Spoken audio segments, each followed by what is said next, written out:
All right, on the ropes out here with Andrew Council, Triple Threat Gym. We want to talk about Dave Whitmire, currently 2-0, fresh off the unanimous decision over the Rolly card over the past weekend.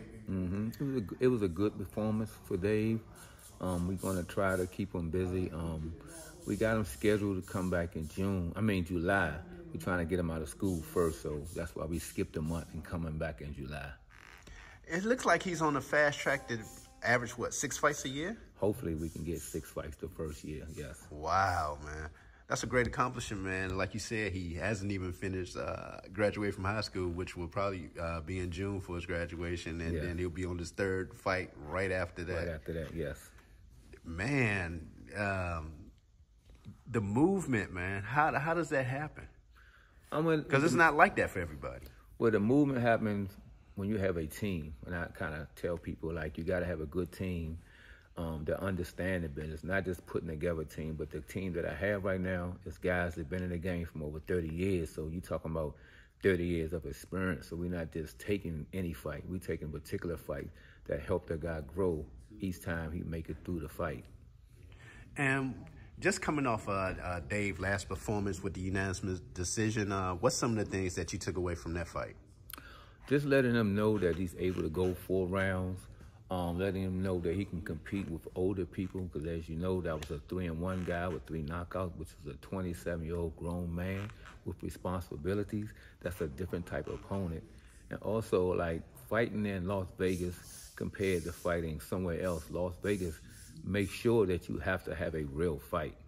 Like, they're not letting you cherry pick nobody. So it was a good step up for him, letting them know that he's a top kid.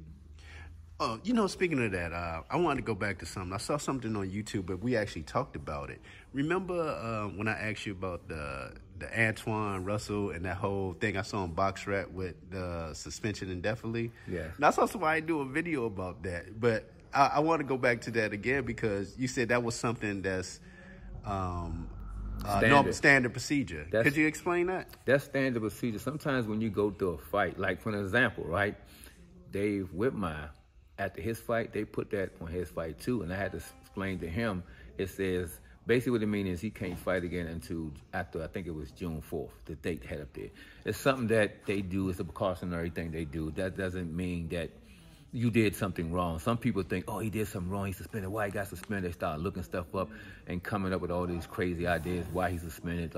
As you can see, some more fighters that's young talent that's named, I'm not gonna call it names, but they had the same thing. It's just when you go through them fights, they just a precautionary type of thing they do. Now, what's the reasoning behind that decision? Some of it can be a fighter might have didn't pass, something like that, or some of it can be if a fighter had a hard fight that they don't want you to book another fight right back in 2 or 3 weeks. That's all.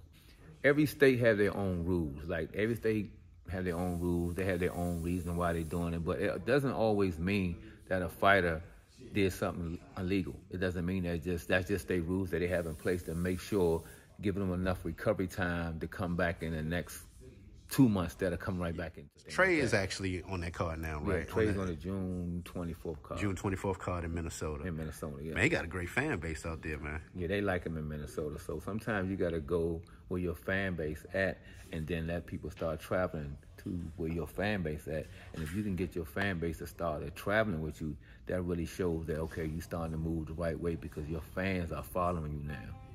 I got to ask you about this. I saw an interview that Bob Arum did with Ellie. So, Ellie was bringing up the Loma, Haney. He said, wouldn't it be a great fight with Javante after that? And Bob gave him that look like, man, I got Shakur Stevenson over here. I don't need to give and take no money. I got Shakur in the stable. Yeah. So a lot of people expecting, like, Tate to get that winner of Haney Loma, but Bob already like, look, man, I got Shakur in the stable. I'm just keeping that fight in-house. I don't need to go over there. But that's what I told you. I said that. I told you that Bob is the winner of that fight, most likely probably going to fight Shakur. So as a fan, I would love to see Tank and Shakur or Tank and Devin Haney, but I know Bob have his own fighters that he's moving. It'd only be right that Shakur get the winner of Devin Haney and the other guy compared to Tank. I would love to see it, but I know it doesn't work like that. So it goes back to what a lot of people were talking about, even like with Coach Calvin. He said he want that Pitbull Cruz rematch. And that looked like a more likely scenario to happen because of the situation that Bob just said. Like, look, the winner, Shakur's getting. Yeah. Well, I think with Tank can pretty much fight anybody, but the Pitbull Cruz fight would be a decent fight for Tank because you can always sell it that Tank won, but he probably would have stopped him if he'd have had both of his hands. He fought him on one hand, he's clearly won, but on the Pitbull fan side, fans, they feel like that he did a great performance with Tank. I don't look at it like that. I look at it, you was just hanging in it with Tank. If Tank had both hands, I don't think he would have went the whole distance. With the Haney Loma fight coming up on this weekend, how you see that going?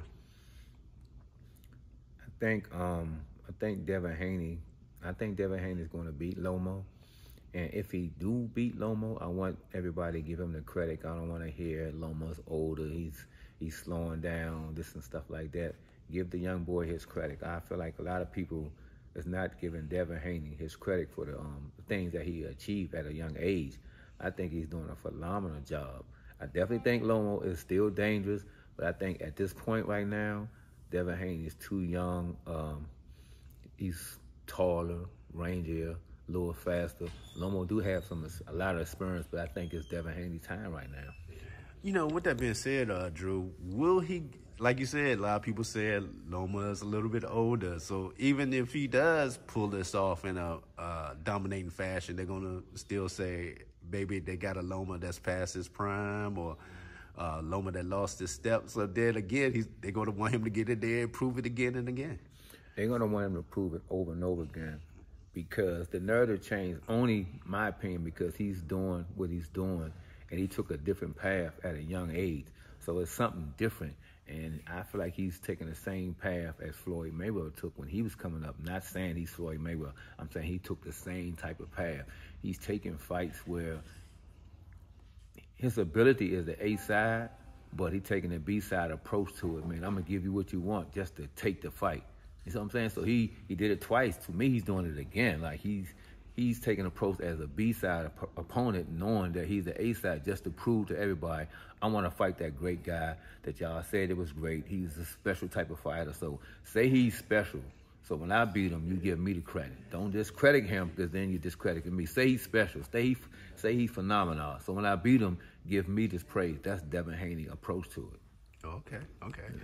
Well, Drew, man, I truly, truly appreciate your time as always, giving insight into the boxing game. And like you said, Dave coming back again in July, and we got Trey in June, and we got a couple of more fight dates coming soon. Yeah, a couple from more fight dates we Triple about to announce too. We're actually trying to keep Sugar Wayne busy. We got some stuff cooking for Sugar Wayne, so yeah, I might not seen him in, I don't know, 2 months or a month and a half, whatever it would be. But sometimes it's a process to this. Everybody's path is a little bit different, but he's gonna be moving, and Stephon will be coming right behind him. Man, I truly appreciate your time as always. Andrew Cancel, Triple Threat Gym. We out.